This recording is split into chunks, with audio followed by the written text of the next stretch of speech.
Good afternoon, beautiful people.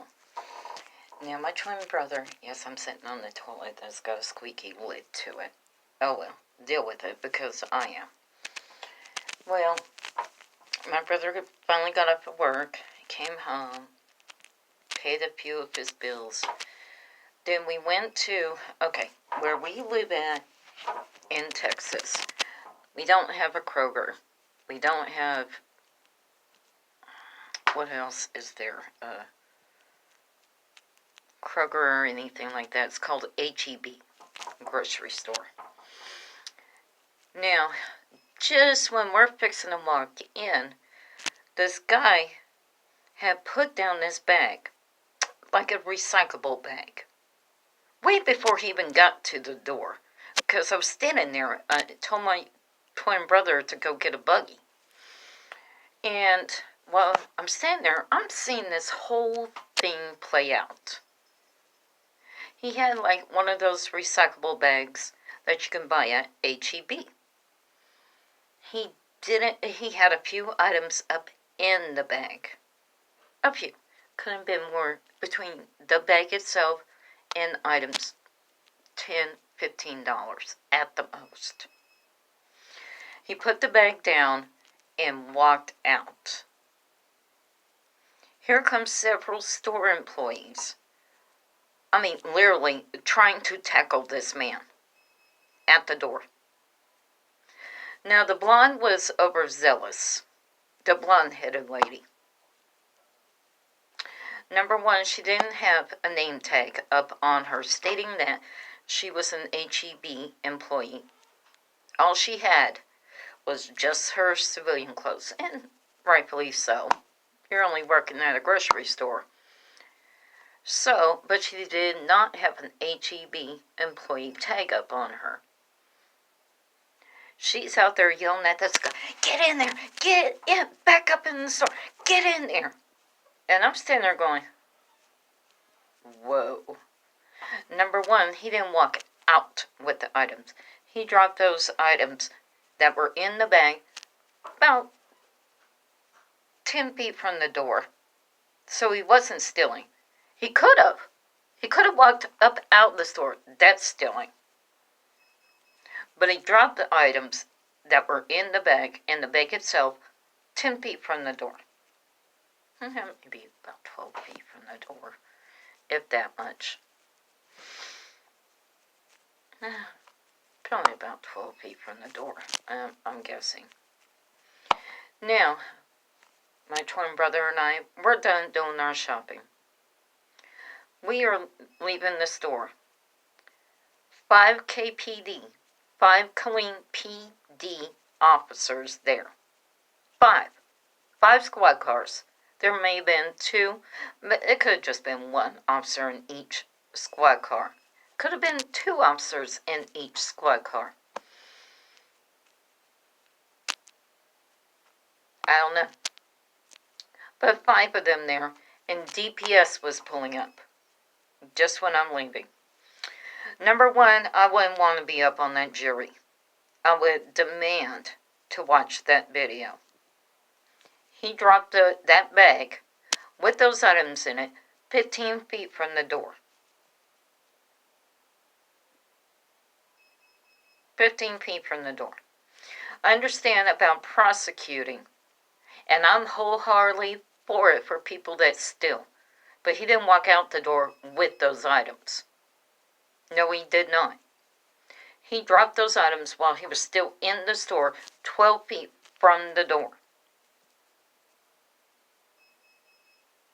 Now, anybody who steals, I'm all for prosecuting them. Because it drives up the prices for loss. It's got to be made up somewhere. So, I'm all for prosecuting people that walk out of the stores, get in their car, and drive off. That's stealing. But when you drop the items 12 feet from the door before you step out and have an overzealous employee, "Get back in there, get in there, get in there."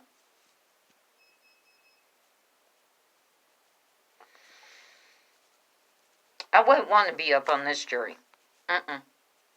because HEB is loaded down with security cameras, loaded down. So for this person to drop it 12 feet from the door, I'm the type of person, I want video evidence. And especially from the HEB store. That one you can take to the bank. And as soon as I would have seen up on video that he dropped it 12 feet from the door, I'll be up on the jury. I'll be like, no, I'm not, no,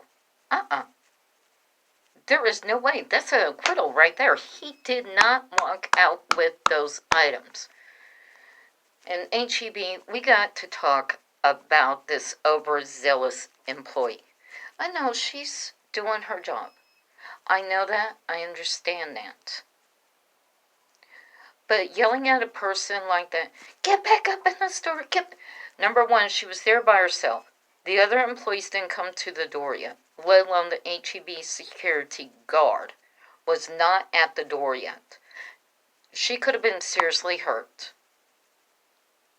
She could have been. And thank goodness she was not. For her to be yelling at a man like that, that's not good. Number one, do not yell at a man within a public setting like that. You are conducting business for a company. You could have told him, hey, let's go back up inside the store, until you had somebody there to back you up on the situation, preferably a man. And I know, honey, that you just want to earn your paycheck. Oh, hell, we all do. But you could have been seriously hurt up over that. And let's talk about not wearing an HEB employee badge. Identify yourself. Hey, I work for HEB. I'm loss prevention. Can I just walk you back up inside the store? Let's talk. There had been no way I would be filing charges up against this man because he didn't steal. He probably thought about stealing, but then he probably had his conscience get the better of him, and that's why he dropped it 12 feet from the door before he walked out. Now, when I worked stores, retail, I would always tell people, I would see him stealing. I'm not going to say a word. Not going to say a word. But as soon as they get to that door, I was like, do you want to pay for that stuff before you leave? If they walk out of the store, that's stealing. That's when I call the cops. Not beforehand. And if they put the items down and they walk out, we're good. We're good. We're good. Or if you pay for the items, because people get a one-track mind, they may forget. Especially if you got older people. Or if you got somebody who's really stressed out and thinking about something. Or, let's say, oh, I just got a text message from somebody, and it was really distressing for me. I forgot to pay. Let me pay for this. Don't sit there and accuse them of doing something. I'll tell you right now, HEB, that was a waste of money. And especially if you want to prosecute this person, because they didn't steal. They dropped it 12 feet from the door before they even walked out the store with it. And Killeen Police Department, that was a waste of taxpayer dollars to have 5 squad cars up there for one person. One. I'm going to see if it was 2 or more. But for one. Think about that too. You don't come back now, you hear.